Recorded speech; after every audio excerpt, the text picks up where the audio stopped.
30 millions de dollars. C'est le montant que la Chine est accusée d'avoir versé pour s'immiscer dans les élections américaines. Leonardo DiCaprio a témoigné dans le procès d'un financier lié au régime chinois. Mais à quelle campagne présidentielle l'argent est-il allé? Ce n'était ni celle de Biden ni celle de Trump. Bienvenue dans Regard sur la Chine. L'ingérence de la Chine dans les élections américaines. Ni celle de Biden, ni celle de Trump, mais celle d'Obama. 30 millions de dollars étaient en jeu. Cet argent aurait été versé à la campagne d'Obama en 2012 par un financier lié au régime chinois. La superstar hollywoodienne Leonardo DiCaprio a témoigné au procès du financier. Mais tout commence avec un rappeur. Voici la suite. Pras Michel est l'un des membres fondateurs du groupe de hip-hop des années 90, les Fugees. Il est actuellement jugé pour une conspiration présumée autour d'un financement de campagne. Les procureurs fédéraux affirment que Michel a été mêlé à des conspirations politiques impliquant des millions de dollars d'argent étranger sous deux présidents américains différents. Il est accusé d'avoir acheminé de l'argent d'un financier malaisien en fuite par l'intermédiaire de donateurs à la campagne de réélection de l'ancien président Obama en 2012. Ce financier malaisien s'appelle Joe Lau. L'acteur Leonardo DiCaprio a témoigné au procès de Michel la semaine dernière, affirmant que Lau prévoyait de faire un don important au Parti démocrate, de l'ordre de 20 à 30 millions de dollars. DiCaprio affirme qu'il lui a alors répondu « Waouh, c'est beaucoup d'argent ». Les procureurs affirment que Michel a reçu 21 millions de dollars de la part de Lau. Le ministère de la Justice affirme que Lau et Michel ont commencé à conspirer pour avoir accès à Obama et l'influencer. La loi américaine interdit aux étrangers de faire des dons directs ou indirects aux campagnes électorales américaines. Michel aurait tenté de dissimuler le financement. Le musicien a nié ces allégations. Michel est également accusé d'avoir fait du lobbying auprès de l'administration Trump pour le compte du Parti communiste chinois. L'objectif du parti était prétendument que les États-Unis renvoient le dissident chinois Guo Wengui en Chine. Il y a tout juste 3 semaines, des procureurs américains ont arrêté Guo. Ils l'accusent d'avoir orchestré un système visant à escroquer plus d'1 milliard de dollars à ceux qui le suivent en ligne. Les avocats de Michel ont déjà déclaré qu'il était innocent et qu'il était extrêmement déçu des accusations portées contre lui. La défense a décidé d'attendre pour faire sa déclaration d'ouverture dans ce procès qui devrait durer des semaines. Voici plus d'informations sur ses liens avec la Chine. Le ministère de la Justice a accusé Lau et Michel de faire pression sur l'administration Trump dans le but d'expulser le dissident chinois sur ordre d'un haut fonctionnaire. Bien que le ministère de la Justice n'ait pas nommé ce haut fonctionnaire, dans sa déclaration, il est généralement admis qu'il s'agit de Sun Lijun, l'ancien vice-ministre chinois de la sécurité publique. C'est également sous la direction du vice-ministre que Lau aurait tenté d'influencer l'administration Trump pour qu'elle abandonne une enquête sur un système de fraude de plusieurs milliards de dollars impliquant Lau.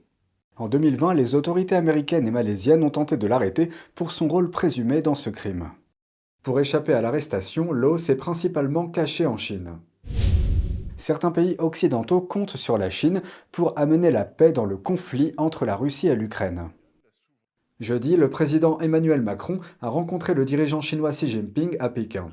Lors de cette rencontre, Emmanuel Macron a exhorté Xi à raisonner la Russie afin de mettre un terme à la guerre en Ukraine. Et je sais pouvoir compter sur vous, au titre d'ailleurs des 2 principes que je viens d'évoquer, pour ramener la Russie à la raison et tout le monde à la table des négociations. Xi, quant à lui, a appelé la communauté internationale à renoncer à toute action qui conduirait à ce qu'il a appelé une nouvelle aggravation de la crise. Le dirigeant chinois devrait rencontrer à nouveau Macron à Guangzhou, une ville du sud de la Chine. À noter qu'il est rare que Xi Jinping rencontre des responsables étrangers en dehors de Pékin. La présidente de la Commission européenne a également rencontré Xi le même jour. Elle a affirmé que Xi était disposé à s'entretenir avec le président ukrainien Zelensky. Ces rencontres ont eu lieu un jour après que les deux dirigeants ont exhorté l'Europe à ouvrir le dialogue avec la Chine. En février, Pékin a présenté ce qu'il a appelé un plan de paix pour Moscou, exhortant les pays occidentaux à abandonner toutes les sanctions. Malgré la posture de Pékin visant à se présenter comme un intermédiaire neutre et favorable à la paix, la proposition a été largement rejetée par l'Occident. La Chine met en garde les États-Unis après que la présidente de l'île a rencontré le président de la Chambre des représentants Kevin McCarthy. Tsai Ing-wen renforce également ses relations avec d'autres pays. Voici les détails.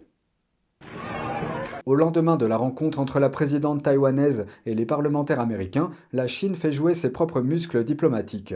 Elle a accueilli le président français et la présidente de la Commission européenne, tandis que l'ancien président taïwanais effectue une tournée dans le pays. La Chine avertit également les États-Unis qu'un soutien à l'indépendance de Taïwan constituerait, je cite, une ligne rouge.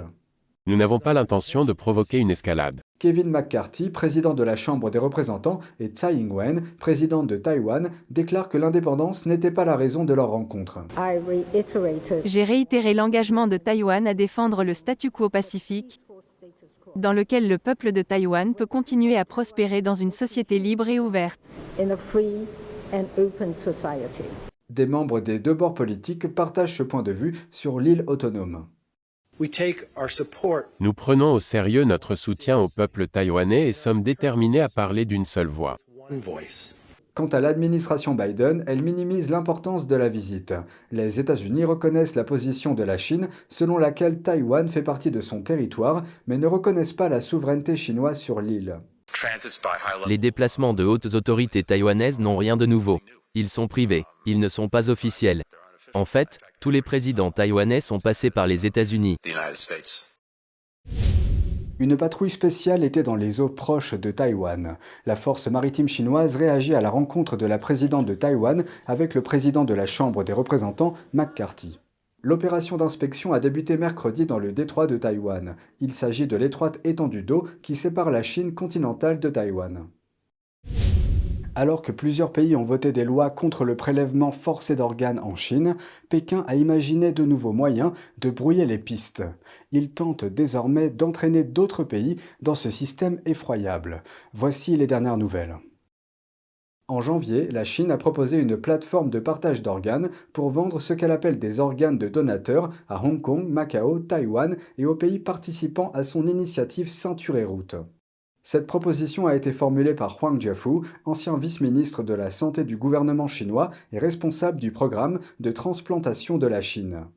Huang s'est attiré les foudres des autres pays pour son implication présumée dans les crimes commis par le régime en matière de vol d'organes sur des personnes vivantes. C'est absurde.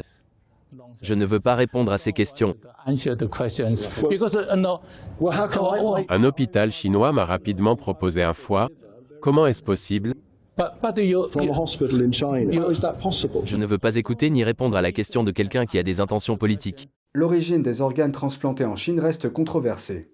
De nombreux rapports et experts affirment que le régime utilise les prisonniers de conscience incarcérés comme réservoir de donneurs d'organes. La plupart d'entre eux sont des pratiquants de Falun Gong et d'autres minorités religieuses. Selon USA Today, on estime que 25 à 50 000 détenus sont assassinés chaque année pour leurs organes.